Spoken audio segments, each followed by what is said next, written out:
Tangled.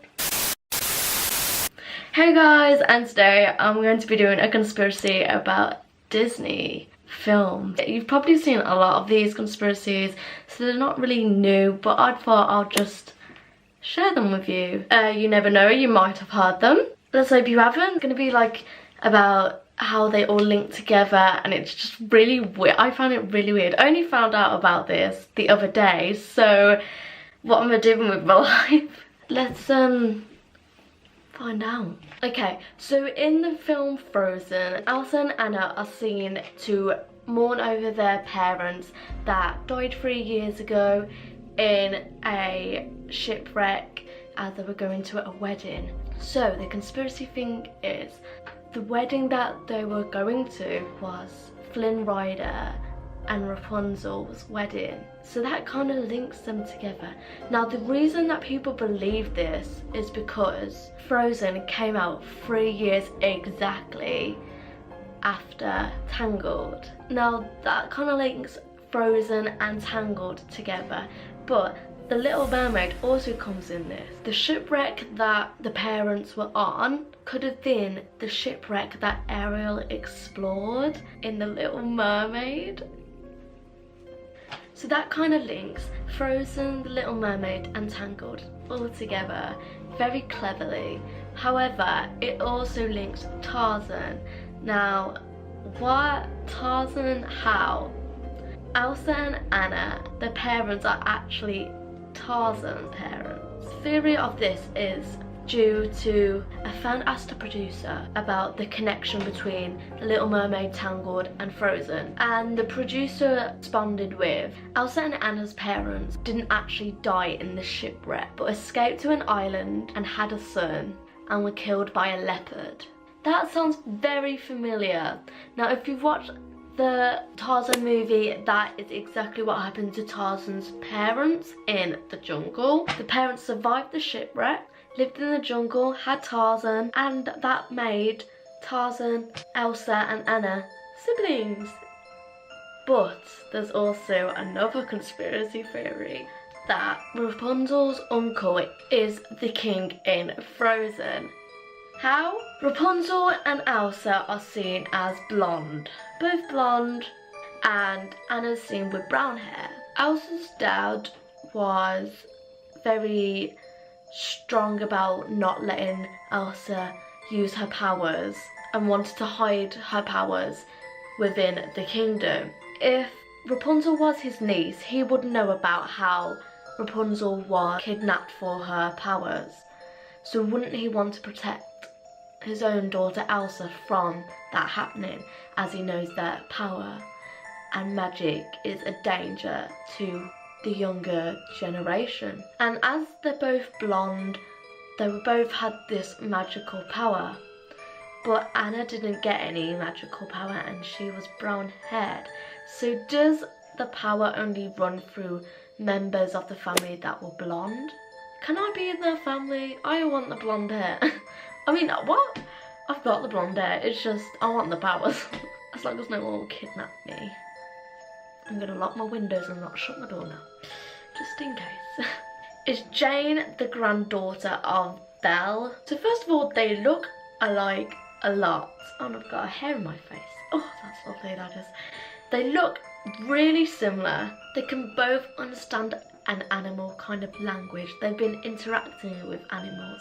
Jane with Tarzan and the gorillas, or the other animals in the forest, jungle even, and then Belle with obviously the beast. But that could just be a coincidence, yep. But if you look into the Tarzan section where they're in the jungle and they've got like the dinner table all out, cute. If you look closely, it's actually the same kind of teapot and cups and cutlery that they use in The Beast, the Beauty and the Beast. Get the names right? Yeah, so is that just a coincidence, or has it really been passed down from generation? I don't know, it's very coincidental, and I know that Disney likes to intertwine all of the movies together, so there could be a link there. I don't know. Up is imaginary. The whole journey is just Cole's imagination of finding Elle. It's a conspiracy theory of Cole actually passing away in his sleep before he goes to a retirement home. So then he dreams of going up in a balloon house, meeting this child and a talking dog, and trying to find his one true love, but this is him in the afterlife or in his imagination. So yeah, I don't know how to feel about that one, because it kind of just like, even though it's the same thing, it's just like a whole different meaning. Ariel's mom killed by Captain Hook. Now I was just like, what the hell, this has gone too far. But when I've actually read it, it kind of actually did make a bit of sense. Just a little. Right, if you look in the mermaids in Peter Pan, there's actually a mermaid that looks similar to Ariel. She's got a red, kind of brown, long hair, wearing the similar kind of outfit with the turquoise greeny kind of tail. Actually, I didn't really notice that before until it got pointed out. I was like, oh my god. And in Peter Pan, we don't actually find out the names of the mermaids, which is kind of annoying, but that could mean it could be the name Athena. I don't think that's right. Athena, mom's name. She says it in The Little Mermaid. Voila. Man, I should have done more time doing research. We don't know if that was Ariel's mom or not, because there was no names mentioned. However, in The Little Mermaid, we discover that Ariel's mom was killed by pirates. Why is everyone's parents getting killed in Disney movies? Does Disney have something against parents? It's quite scary actually. Tarzan, Frozen, Rapunzel. Well, they weren't killed, they were kidnapped. Ariel. Wow, this is actually quite depressing. Never mind the fucking saving the princesses. What about saving the bloody parents? And in Captain Hook, Peter Pan, flipping out. I've been doing this way too long. In Peter Pan, we understand that the mermaids don't have a good relation to Captain Hook. So, was that Ariel's mom? Did Captain Hook really kill her? I believe in that, to be honest. Like, it's too coincidental for everything. Nemo never survived. Nah, this got me. I remember reading this and then just sending it to all my friends. Nemo's dead. Oh god. So the conspiracy theory is that Nemo actually died with his mother and his other siblings, and Marlin was the only one that survived. And the whole travel was of Marlin's imagination. This kind of makes sense if you listen to what I'm about to say. It's just really weird how, yeah, it's just weird.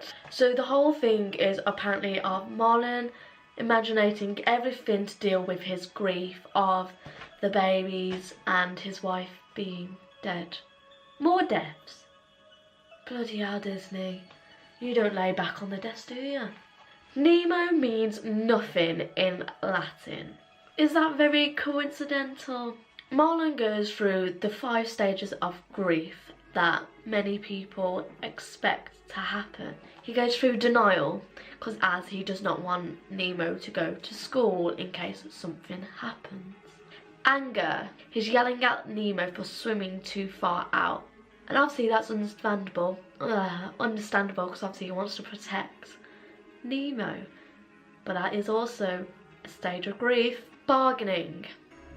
Don't know how that goes into the grief one though, but okay. He's trying to like bargain the whole entire journey in the ocean. Despair, when Nemo is flushed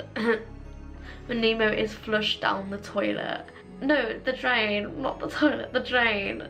And acceptance, he finally lets go of the past.